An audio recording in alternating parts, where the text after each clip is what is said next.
for an actor to be the whole series, most of the time I'm sitting on that rickshaw, on that seat, riding it and ferrying passengers from one place to the other. It's not a mean feat for any actor because you have to be constantly at one place doing the whole show. Right. And it was quite difficult, but we did it well. Hi, my name is Chandan Roy Sanyal and you're watching me on Eastern Eye. Oh, hi Chandan, welcome to Eastern Eye. Hi, welcome home. Thank you so much. So Chandan, of course, now we are going to see you in the digital world. You did the Sholay Girl, but now again it's coming Hawa Badle Hassu. Ji. Tell us something about that. So Hawa Badle Hassu is like it's an environmental thriller. It's a series which is about the upkeeping of the environment and how to keep it clean. I mean, you all know that global warming is knocking on the door and we have to pay attention to what's going to happen. There is a drought in Maharashtra right now in Vidarbha. The rains are late, monsoons are not here. And so the whole city, the whole country, the whole world is brewing in this heat. So in this time of need, this sort of story came to me, the script which was about environment and its protection. And this was told through a very beautiful humorous story. And so Hassu is about this auto rickshaw driver who meets every day a passenger in his rickshaw and he tries to change their mind and heart towards how they look towards the environment. So yeah, that's Hassu. So have you tried your hands on riding rickshaw? Yeah. So I pretty much learned how to ride a rickshaw, practiced, and then also and he happens to be from UP. Okay. UP Bhaiya, so I sort of picked up on the accent and yeah.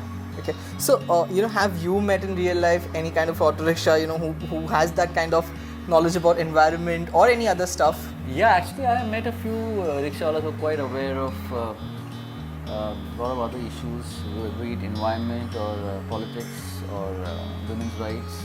And I'm sure every second rickshaw out of 10 you find the rickshawala pretty interesting. He who has a sort of viewpoint and has an attitude towards life and they are full of those kind of characters. If you happen to talk to them, you get to know them better. Right.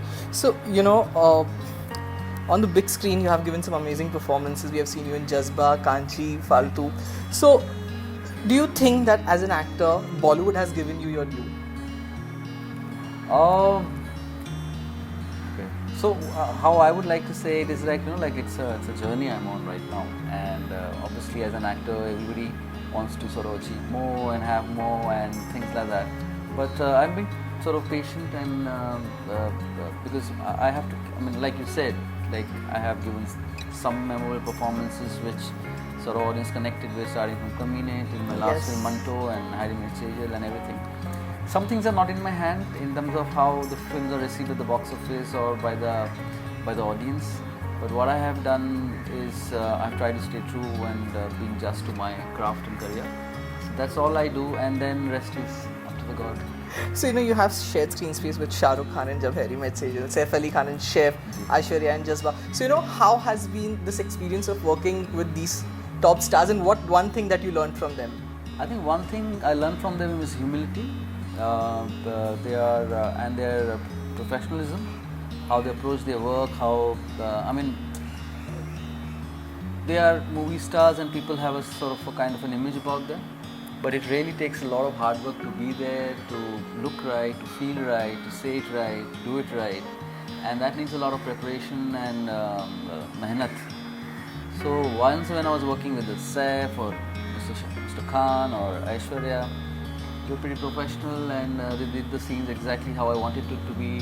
Lots of rehearsals, lot of workshops, and I come from theatre, so I needed a lot of rehearsals before the scene. And Mr. Khan or Saif, they never sort of shied away from giving me a rehearsal. So yeah, I think what I would take it back home is the humility and professionalism. So next is Jabariya Jodi, if I'm not wrong. Tell us something about what role you portray in that film. So Jabariya, I am with Siddharth and Pariniti, and they have done one film before, which was I think Hasi To Fasi.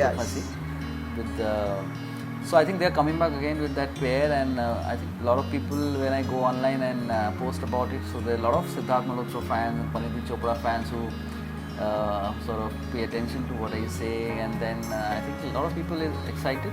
And the film has come out well, I think. While making it, you get to feel the sense of the rhythm of the film. and it's a comedy set in Bihar. I think Siddharth is doing something. I think Praniti has done something like that before, like small town romance, Yeah. like Ishaq Zadeh. But I think for Siddharth, his fans, it will be quite a revelation what he will do. Coming from Bihar and playing a gangster from there, it will be fun.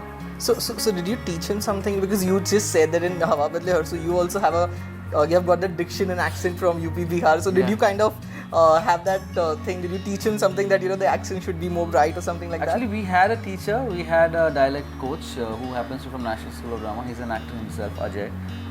So Hassu I did after Jabariya. Okay. So I think when we were workshopping and we were reading and rehearsals, we were doing the scenes in little Bhojpuri slang and Right. little things.